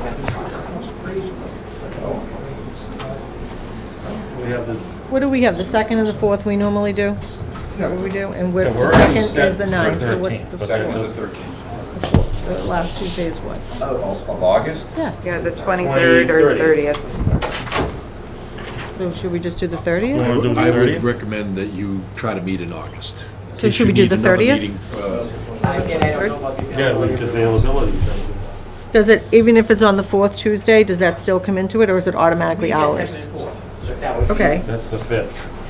no, that's That would be the August the 23rd. 23rd. Or the 23rd would be the 4th. So just for this, if we, The 30th is the 5th, no one has We it. don't have that, we don't have that. Yeah, but no one has it. You shoot the 5th Right, but I Tuesday. don't know days. presumably nobody has the 5th Tuesday. Right. More than likely, nobody has the night. But I'm not 100% sure that someone didn't book it for some special meeting of, Does the 23rd not work? The 30th is probably a better. It just gives us more time. Tells them, there's no normal meeting. Back next Tuesday night. Right, it's the 5th Tuesday, no one has. but I don't know if it's. Right. Do we have access to the town calendar right now? You're looking Yes, at it, aren't I'm you? looking at it right now. Say anything on the 30th, Bob? Nothing. Nothing. So let's do the 30th. To be confirmed. Yeah, well, no, we're giving it, we're telling them tonight we'll be. It has to be a date and time certain. Okay? And we just don't know. The only meeting that's scheduled We on just the don't know 30th the on the venue. calendar right now is the police station building committee. And that's done, so. They'll do the 30th. Well, that would be We'll here. let you 30th know at on- 6:30. It would be here. 6:30 here. Well, It would be here. You have to unless say we- here, and then no, if it's not. at you here, know. and then if Yeah, we change please the do. venue, we'll let you know. So the motion would be to continue the Motion public to- hearing August 30th at 6:30 here at the town hall in the second floor meeting room. Okay, motion to continue the hearing to August 30th, 6:30, right here at Town Hall. Second by Heidi, all in favor? Larry Keane, aye. Mark Cole and I. Brian Murphy, aye. Oh, Heidi Conway, aye, sorry. And you have Grover. Grover, are you still out there? No, I think he left. might have had a call. All right. Like, I'm out. Good to see you then. I'll let Thank Bob you. deal with that one. I think he was here enough to hear the substance. Yeah, he sent me a text when I documented it when you joined. That's it for the agenda, right? That's it, yeah. Motion to close. Adjourn. Motion to adjourn, sorry. Motion to adjourn, do I have a second? Larry Keane, second. All in favor? Larry Keane, aye. Mark Cole and I. Brian Murphy, aye. Heidi Conway, aye.